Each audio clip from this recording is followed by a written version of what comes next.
when Umar radiallahu anhu came to Al-Quds, when the Muslims conquered it, he was approached by his general Abu Ubaidah ibn Jarrah.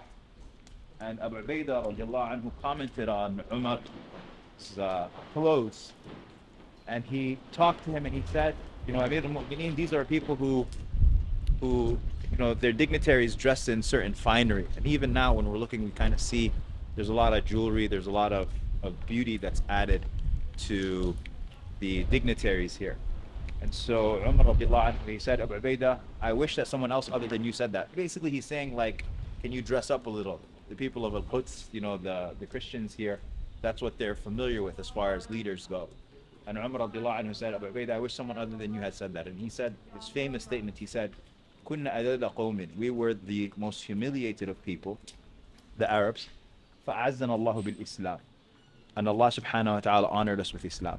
فَإِنِ ابْتَغَيْنَا الْعِزَّةَ فِي غَيْرِهَا, and so if you seek honor in anything other than Islam, Allah subhanahu wa ta'ala will forsake us. We come inside the masjid. Umar radiallahu anhu, the church of, what's called the church of Al-Qiyamah, or the church of the Holy Sepulchre, is literally it's right around the corner here. And so when Umar radiallahu anhu came, they wanted him to pray there. They invited him to come inside the church and pray. And Umar radiallahu anhu refused, and he said, I don't want it to be used as an excuse later. Umar has such incredible foresight. He said, I don't want it to be used as an excuse later to build a masjid, because they say Umar prayed here. And so he stepped aside a little bit to this place, and he prayed, and Umar's foresight came through. They built a masjid. And this is the masjid. It's beautiful.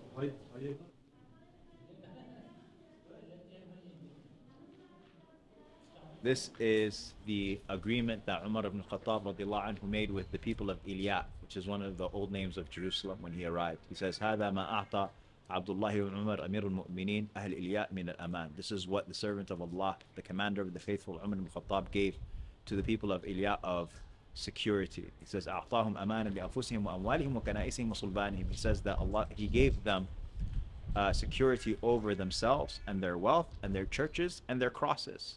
And so their religion is protected. And he says, وَلَا يُكْرَهُونَ عَلَى دِينِهِمْ وَلَا يُضَارُ أَحَدٌ مِّنْهُمْ. And he said, and they will not be compelled in their religion or over their religion. They won't be converted by force or anything like that. And none of them will be harmed. And he continues until he says they have to expel the Romans, because that's who the Muslims conquered it for. So the Roman soldiers as well as the Seeds. This is amazing. He says, فَمَنْ خَرَجَ مِنْهُمْ فَإِنَّهُ آمِنٌ عَلَى نَفْسِهِ وَمَالِهِ حَتَّى يَبْلُغُ مَأْمَنَهُم.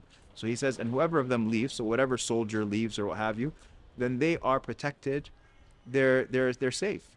They won't be betrayed by the Muslims. You're free to go. You're free to go back to wherever you're going, as long as they don't stay. And then he says, and whoever decides to stay, he says that they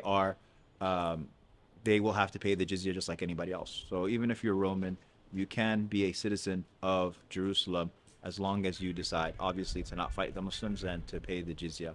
And then he says, وَعَلَى مَا فِي هَذَا الْكِتَابِ عَهْدُ اللَّهِ وَذِمَّةُ رَسُولِهِ. So he says, he basically says this is a promise from Umar, from God, or by God rather. And the signatures who witnessed this document are Khalid ibn Walid, Amr ibn al-As, Abdurrahman ibn Auf, and Muawiyah ibn Abi Sufyan. What an amazing group to witness the document. May Allah be pleased with them all.